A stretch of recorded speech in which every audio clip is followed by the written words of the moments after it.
Dodatkowo przed zalaniem tej partii Mariusz zastosował tak zwane przelanie silnika litrem świeżego oleju. Efekt tego zabiegu możecie zobaczyć na dołączonym zdjęciu, które właśnie wyświetlam. W załączonym albumie Mariusz dorzucił też świeże zdjęcia, w tym bardzo ciekawe ujęcie końcówki wydechu.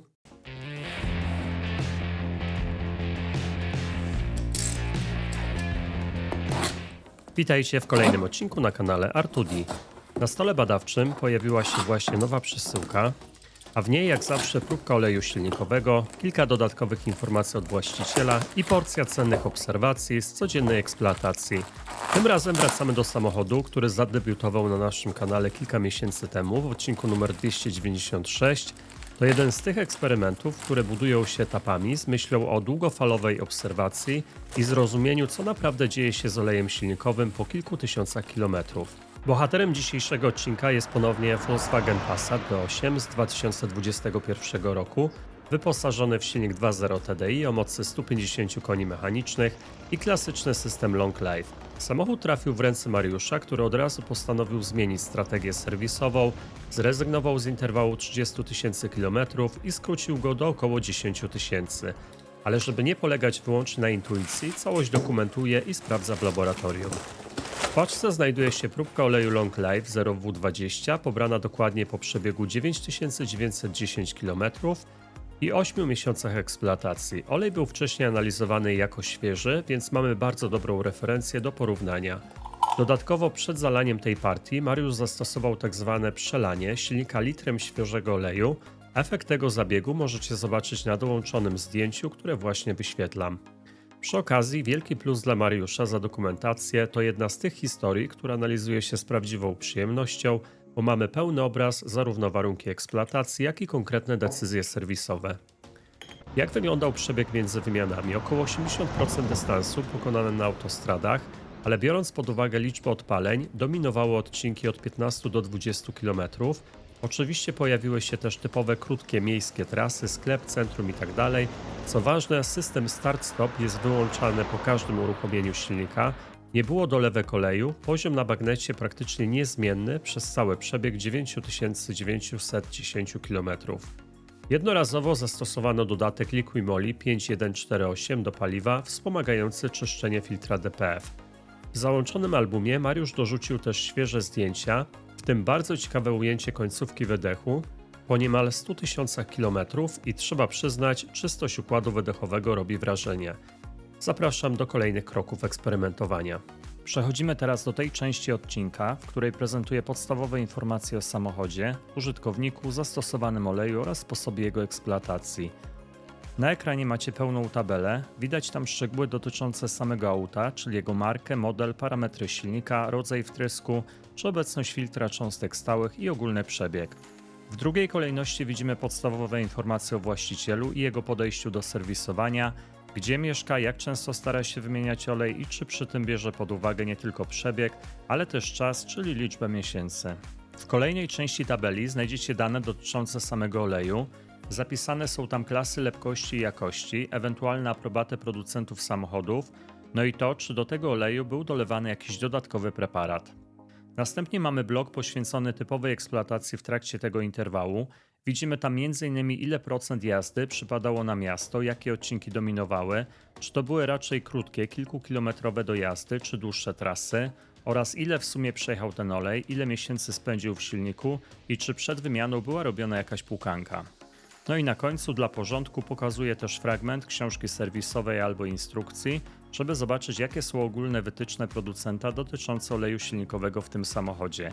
To nam pozwala sprawdzić, czy zastosowany olej był zgodny z tym, co przewidziano fabrycznie, czy może właściciel świadomie wybrał trochę inną specyfikację ze względu na swoje potrzeby. To tyle w tym naszym stałym technicznym segmencie, dzięki temu mamy już pełny kontekst, wiemy jaki olej został użyty, w jakich warunkach pracował i co zaleca producent. Dzięki temu łatwiej będzie później zinterpretować wyniki badań, które za chwilę Wam pokażę. Przechodzimy do badań laboratoryjnych, najpierw pomiar oleju świeżego, w drugiej kolejności próbka oleju przepracowanego, w tle podczerwień. Zapraszam do wspólnego eksperymentowania. Odnośnie próbki oleju świeżego, referencji dla próbki oleju przepracowanego, to prezentuję przypomnienie z poprzedniego etapu, gdzie prezentowany był ten pomiar.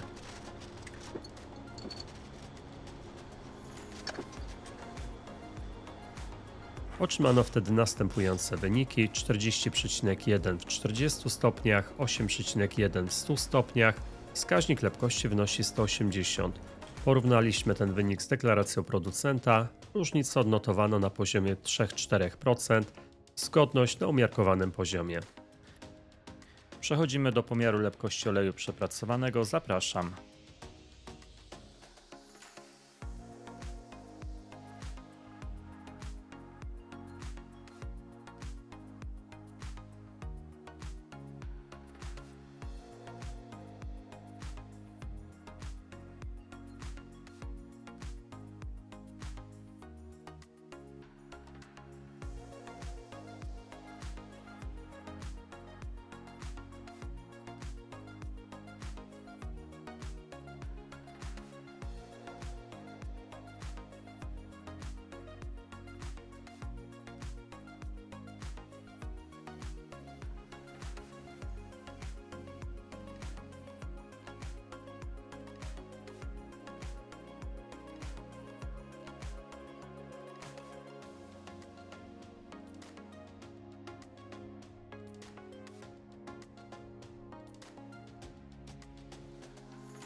Lepkość dla oleju przepracowanego jest następująca: 32,9 w 40 stopniach oraz 7,3 w 100 stopniach. Wskaźnik lepkości wynosi 196. Liczymy zmiany procentowe, jak i wniosek. 4000 km więcej przebiegu niż w poprzednim etapie przełożyło się na zauważalnie mocniejszą redukcję lepkości, minus 18% w 40 stopniach Celsjusza oraz minus 10% w 100 stopniach Celsjusza. Przechodzimy do kolejnego etapu badań, test bibułowy. Użyjemy testu IDEA od MCU oraz testu wewnętrznego R2D w opcji z 3 bibułami. Zobaczcie, jak wyglądała aplikacja kropli na test oraz kilka zdjęć zrobionych po określonym czasie.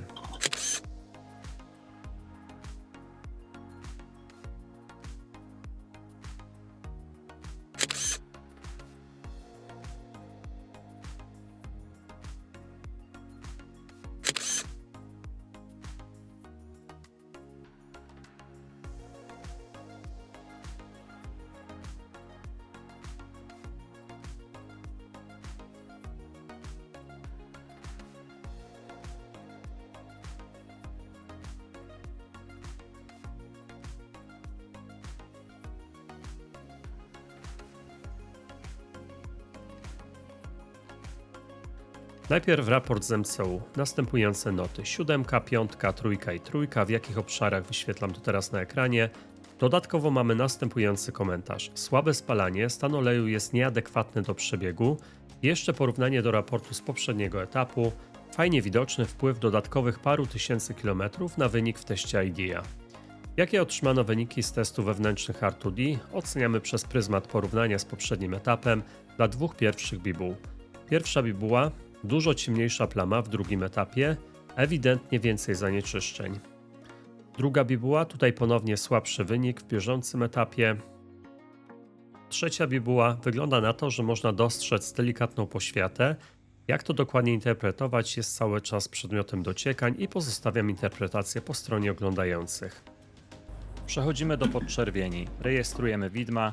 Przyglądamy się otrzymanym wynikom, porównujemy widmo oleju świeżego z widmem dla oleju przepracowanego, następnie generujemy widmo różnicowe, żeby sprawdzić, w jakim stopniu olej zdegradował z punktu widzenia zmian parametrów chemicznych. W podczerwieni następujące wnioski. W pierwszej kolejności do podkreślenia bardzo wyraźne różnice między poprzednią próbką. Po pierwsze, dużo więcej sadzy, dużo mocniejszy sygnał w zakresie około 1747. Praktycznie w każdym wymiarze widać, jaki wpływ na olej mają dodatkowe kilometry, na które tym razem zdecydował się właściciel pojazdu. Podsumowując, agregując wszystkie zmiany w jeden wskaźnik jakości, otrzymujemy wartość 68%, czyli mocno poniżej progu 80%, który interpretujemy w prezentowanych testach jako optymalny moment wymiany oleju. Wracam zatem do rekomendacji, które prezentowałem w poprzednim etapie badań dla tego samochodu. W takiej konfiguracji ten silnik, te zmienne itd. Wymiana oleju wypada w okolicach 6000 km. Dziękuję za wspólne eksperymentowanie. Z góry dziękuję za aktywność na kanale, bo jest ona bardzo ważna. Komentarz, łapka w górę, subskrypcja kanału to sygnały dla mnie, że prowadzone eksperymenty spotkają się z Waszym zaciekawieniem. Zapraszam osoby zainteresowane udziałem we wspólnym eksperymentowaniu do kontaktu mailowego. Znajdziecie go w opisie filmu.